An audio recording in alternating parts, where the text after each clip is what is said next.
Alhamdulillahi Rabbil Alamin. Wabihi nasta'inu ala umuri dunya waddin. Asyhadu an la ilaha illallah wahdahu la syarikalah. Wa asyhadu anna Muhammadan abduhu wa rasuluh. Amma ba'du. Para pemirsa channel, para pemirsa yang sedang menyaksikan channel ini, alhamdulillah kita dipertemukan kembali setelah sebelumnya saya belum membahas tentang kajian Bulughul Maram. Nah, untuk kesempatan kali ini insya Allah saya akan mulai kembali membahas secara ringkas tentang hadis-hadis Bulughul Maram.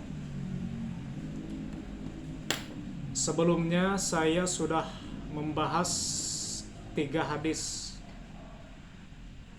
yang dimana 3 hadis itu, hadis pertama dari bab air-air, dimana bab air-air ini termasuk kepada kitab Thaharah. Jadi di dalam kitab Thaharah itu ada 10 bab. Nah, bab pertamanya itu adalah bab air-air. Nah, hadis pertamanya itu hadis Abu Hurairah, hadis keduanya hadis Abi Sa'id Al-Khudri, hadis ketiga adalah hadis Ummu Abu Umamah. Nah, insya Allah untuk kesempatan kali ini saya membahas secara ringkas hadis nomor 4. Hadis ini diterima dari Abdullah bin Umar. Wa an Abdullah bin Umar, dan dari Abdullah bin Umar ia berkata, qala Rasulullah sallallahu alaihi wasallam, Rasulullah sallallahu alaihi wasallam pernah bersabda, iza, apabila kanal ma'u, ada air, kullataini, 2 kulah, lam yahmilil khobasa, ia tidak akan mengandung kotoran, wa fi lafzin, dan pada satu lafaz, lam yanjus, ia tidak menjadi najis.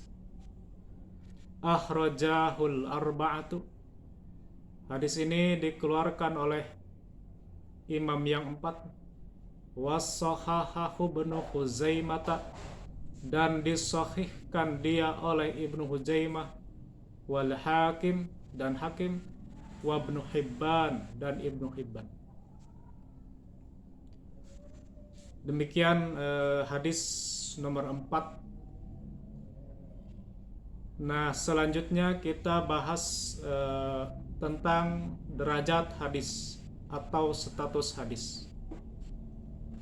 Di antara pendapat para ulama tentang status hadis ini, saya kutip sebagiannya dari kitab Tawdihul Ahkam. Disebutkan wahtulifa ulama'u fi sihhati hadzal hadisi. Jadi para ulama telah berbeda pendapat tentang kesahihan hadis ini. Fahakama alaihi ba'duhum bi'ittirabi sanadan wa matnan. Maka sebagiannya itu ada yang menghukumi ittirab, goncang, sanadan secara sanad, wa matnan, dan secara matan. Jadi apa yang dimaksud dengan ittirab? secara bahasa itu goncang. Nah, ringkasnya adalah di sini tidak jelas sumber daripada rawi yang menerima hadis ini atau sumber pengambilan hadis ini. Ada yang mengatakan sumbernya itu dari Walid bin Kasir. Ada yang mengatakan pula dari Muhammad bin Ja'far bin Jubair. Ada pula yang menyatakan dari Muhammad bin Abbad bin Ja'far. Dan ada pula yang menyatakan selain hal itu. Jadi itu ittirab dalam segi sanad. Jadi tidak jelas sumber daripada yang meriwayatkan hadis ini. Adapun ittirab dalam segi matan atau isi hadis, ada riwayat yang lain yang menyatakan salasa kilalin, 3 kulah. Ada pula yang meriwayatkan arba'ina kullah, 40 kulah. Jadi ittirab itu kan tidak jelas, tidak menyatakan satu lapad saja, misalkan tadi kulataini saja, tapi ternyata ada riwayat yang lain atau ada perbedaan lapad yang lain yang tidak tentu gitu kan. Secara ringkas disebutnya ittirab secara matan. Sehingga barangkali dari alasan inilah guru kita, orang tua kita terdahulu Al-Hasan menjelaskan bahwa tetapi gitu kan, lebih banyak imam-imam terkemuka melemahkannya lantaran sanadnya mudharib dan lantaran matannya pun mudharib dan lantaran mauqufnya yang yakni dari Ibnu Umar sendiri, bukan dari Nabi Shallallahu Alaihi Wasallam. Jadi apabila diringkas mengenai derajat hadis, berarti hadis ini ikhtilaf, diperdebatkan, dan tentu bagi kita adalah secara garis besarnya hadis ini kita nyatakan dhaif gitu. Selanjutnya mengenai kalimat kullah. Nah, kalimat kullah pengertiannya hiyal jarrah al-kabirah minal fakhari, yaitu tempayang atau buyung yang besar terbuat dari tanah liat. Jamaknya kilal.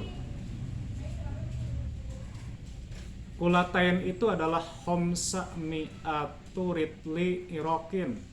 Jadi disebutkan oleh pengarang Tawdihul Ahkam bahwa 2 kula itu adalah 500 ritel irok.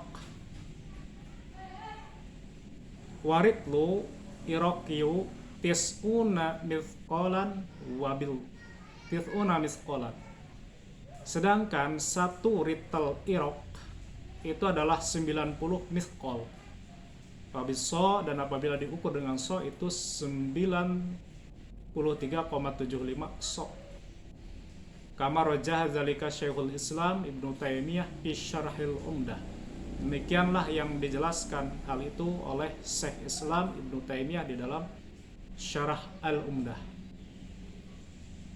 Sedangkan di dalam kitab Tuhfatul Kiram yang masih sebagai kitab Sarah Bulughul Maram, dijelaskan bahwa 2 kulah itu setara dengan 200 kg. Wahia tuqaribu mi'atai kilogram. Gitu. 200 kg berarti lumayan gitu ya. Dari segi ukuran, apabila memang 200 kg tentu itu ukuran yang banyak gitu. Makna dari hadis ini, jadi jika air itu mencapai 200 kg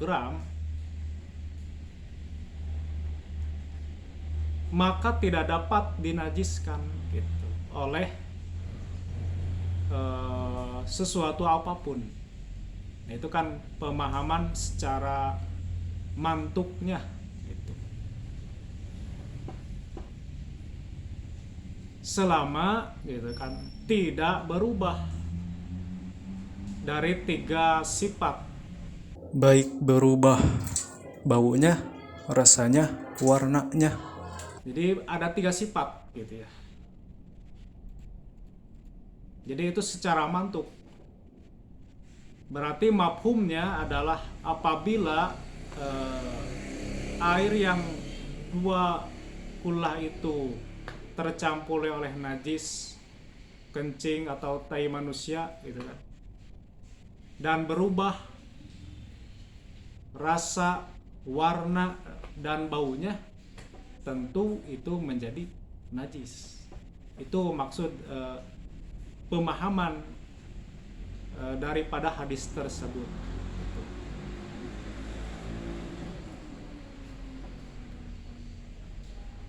Meskipun pada kenyataannya misalkan gitu kan ada satu kolam yang kolam itu misalkan ukuran airnya misalkan 200 kg,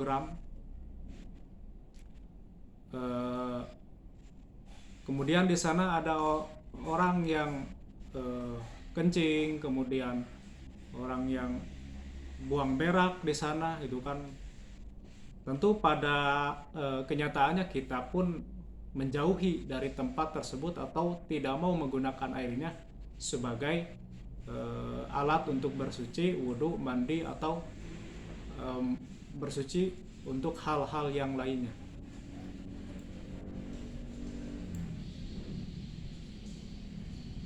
Jadi disebutkan pula bahwa najis itu justru akan membahayakan, akan memadorotkan air yang kecil.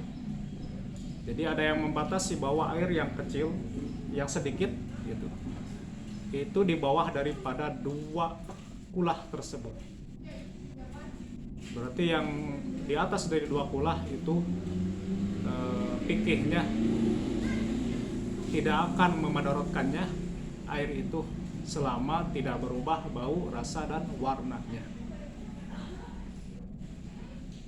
Jadi sehingga disebutkan bahwa ukuran air yang sedikit itu menurut Syafi'iyah dan Ahmad adalah maka nadu nakullatain, yang di bawah dari 2 kulah. Wa inda Abi Hanifah, sedangkan Ibnu Abi Hanifah, wallazi iza harakat nahiyatun minhu taharokat nahiyatal ukhra, itu apabila bergerak satu sisi darinya, bergerak pula sisi yang lainnya.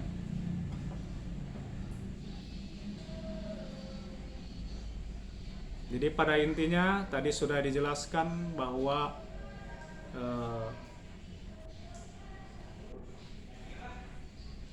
air itu akan jadi najis gitu kan apabila terkena, jadi najis apabila berubah warna, rasa, dan baunya.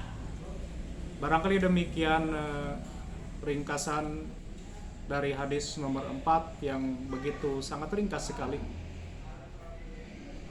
Mudah-mudahan itu menjadi gambaran gitu kan. Mudah-mudahan nanti ada pula keterangan-keterangan tambahan sebagai pelengkap dari kajian kali ini. Assalamualaikum warahmatullahi wabarakatuh.